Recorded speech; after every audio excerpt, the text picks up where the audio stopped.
Les amis, bonsoir. Effectivement, nous attendons avec Guillaume Truyet le retour des Bleus dans cet hôtel d'Al-Messila après l'entraînement qui avait lieu à huis clos au stade Jassim Bin Hamad. Effectivement, la bonne nouvelle du soir qui est remontée quand même de ce huis clos, c'est la présence sur le terrain de Kylian Mbappé, puisqu'on se souvient que l'attaquant des Bleus était hier resté en salle en récupération, ce qui avait suscité l'émoi chez les suiveurs français et qui avait fait les gros titres, surtout du côté anglais. Évidemment, c'est un bon signe à 3 jours du match face à l'Angleterre de le revoir sur le terrain. Et ce sont des nouvelles positives également qui ont été confirmées un peu plus tôt dans la journée par Ibrahima Konaté, évidemment, qu'on a interrogé sur le sujet. Je vous propose de l'écouter.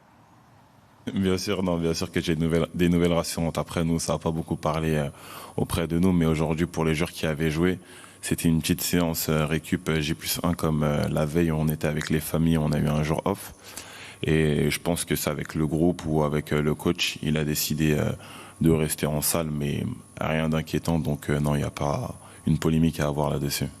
On ne va pas parler de polémique, messieurs. Louis, qui veut aller loin ménage sa monture.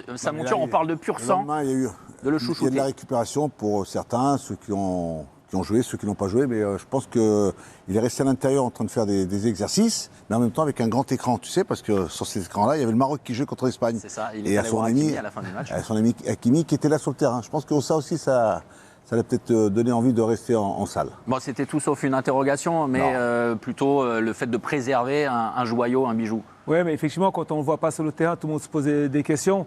Mais 2 jours, en fait, il y a la plus de fatigue pour un footballeur, c'est les 2 jours après un match. Et c'est là qu'il faut faire vraiment attention. La récupération, vu qu'ils ont eu un jour de repos, c'est tout à fait normal. Patrice, comment imaginer la vie sans Mbappé? C'est absolument inconcevable.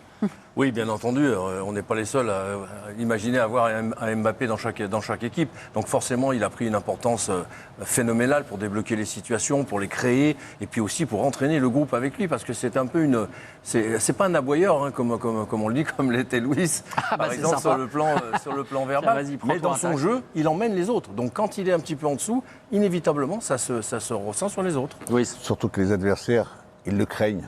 Ils ont en tant que Kyle Walker, effectivement, ouais, parce qu'ils en ont peur du personnage. Hein, c'est pour ça que c'est quelqu'un qui aujourd'hui a une réputation, est arrivé là-haut, tout en haut. Voilà, il fait partie des grands. C'est le meilleur buteur de la Coupe du Monde, il faut le rappeler, avec 5 buts dans